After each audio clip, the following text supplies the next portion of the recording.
I'm David Whitty. Welcome to another episode of Get Whitty TV. Today I'm here at Meyer Mortgage Corporation with two loan officers, Chris Hall and Ashley Moore. And what we're going to do today is talk just a little bit about what it takes to get a mortgage loan in this current environment that we're in right now. I'm sure that you've heard that things have changed a little bit over the past couple of years, so I have talked to Chris and Ashley and just asked them to sort of sit down and explain some things to us. Ashley, one of the first things I guess that people need to know is their income. You know, how does it go about being verified and what do they need? Can you just sort of enlighten us a little bit, please? Well, yes, they need to think about, you know, what monthly income that they have, and we have to be able to verify that. Whether it's, if it's self-employed, we're going to need 2 years tax returns. If not, how long have they been on the job? Okay. We have to have 2 years employment history. Okay. And, you know, they need to be thinking in terms of how much do they make? Is that going to support, is that going to be enough to support their monthly house payment along with their debts, other debts? Okay, so pretty much then a fairly stable job history. Yes. And if they're self-employed, then they'll have to bring in maybe some additional documentation like 2 full years taxes or, yes, or something like that. Right. Okay, okay. One of the other things that is involved in qualifying for a loan, of course, is credit standing. And so I'm going to ask Chris here to talk to us just a little bit about the credit standards that are in today's mortgage environment. Well, credit's a big thing that lenders look for now. They've really tightened up in the last 2 or 3 years with the way the mortgage market has fluctuated.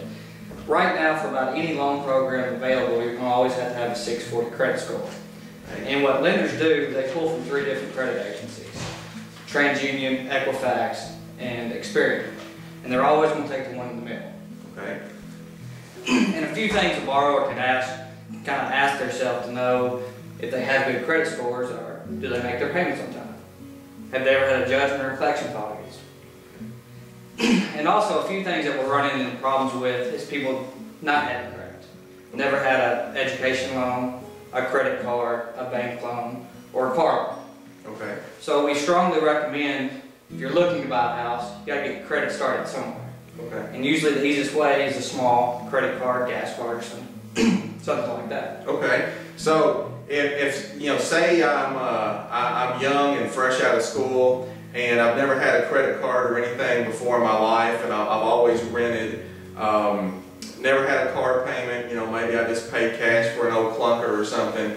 Can I get a house loan? Are there other things that we can do? Maybe utility history or anything like that? Is that possible? Or as of right now, there may be some type of loans out there. Meyer Mortgage Corporation, we do not have the option of using. You're talking along the lines of non-traditional credit. Okay. Right now, there are very few lenders that will accept non-traditional credit. Okay. So most qualified borrowers will have to have at least a 640 credit score. Okay. Okay. Well, you know, things have changed a little bit and everything. You know, things have changed, but you know, these are the times that we live in. This is important information to learn. Let's talk a little bit about down payment, Chris. As far as down payment goes, why don't you tell us a little bit about that? What are the lenders looking for nowadays?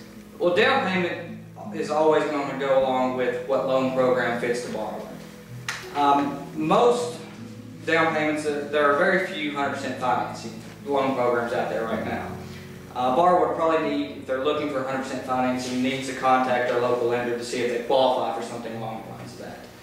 But other than that, usually about 3.5% is going to be the minimum down payment. Okay. And that money can be borrowed funds. They can't go out and borrow the money for their down payment. It has to come from their checking, savings accounts, this time of year possibly their tax returns.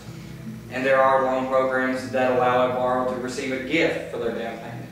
In terms of gift, what a gift is basically a gift is money for an individual to buy a house that they're receiving from a blood relative. And this money cannot be repaid. And there are some loan programs that allow a gift. Okay. Okay, so if I was looking to get a gift to use as my down payment, I couldn't get it from, say, my best friend. No. It need to come from a relative, a blood relative. Yes, it would need to come from a blood relative.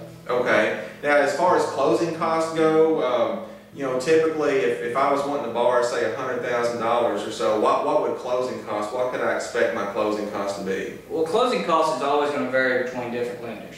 Here at Meyer Mortgage Corporation, you're probably looking at that size loan amount between $1,500 and $1,700.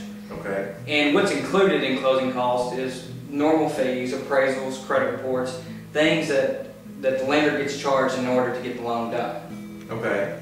Okay. So if say somebody's watching this and they've talked to a lender, maybe even an out-of-state lender, somebody they found online, and they're wanting to borrow $100,000 for a home, and that lender's quoted them $6,000 in closing costs, that's something that they might need to check into a little bit more.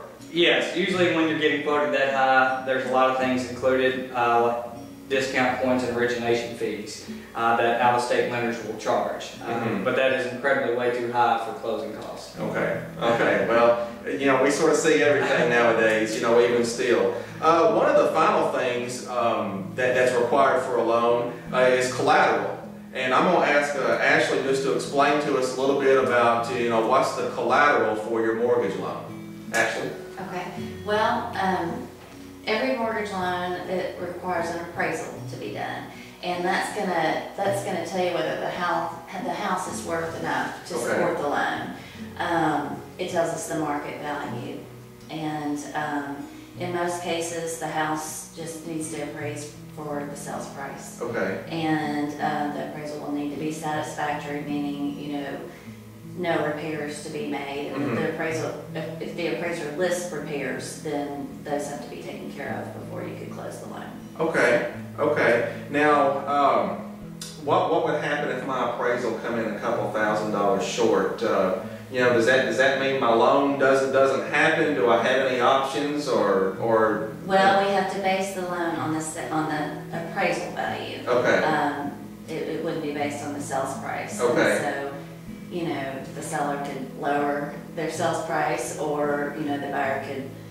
The loan would be based on the appraisal that they I understand. Yeah. I understand. Okay. Now, one of the questions that I have received before is, maybe somebody is getting a really great deal on a home, okay? And, maybe the house is worth $100,000, but they're buying it from their parents or their sister or something like that, and they're buying it for, maybe $70,000.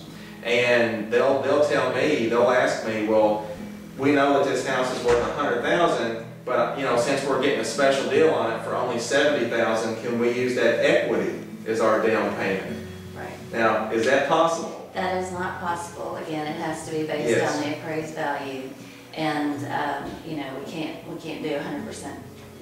Over 100% financing. Exactly. Okay. So they would not be able to do that. Okay. Well, this is awesome, good information. I appreciate you tuning in today, and very happy that you've come to my website, and I hope that you picked up some useful tips here on how to buy a home. I strongly encourage you that if you are in the market to purchase a home, that you would contact me. Let me help you and assist you. And that if you're looking for a mortgage loan, that you would contact either Chris or Ashley here at Meyer Mortgage Corporation.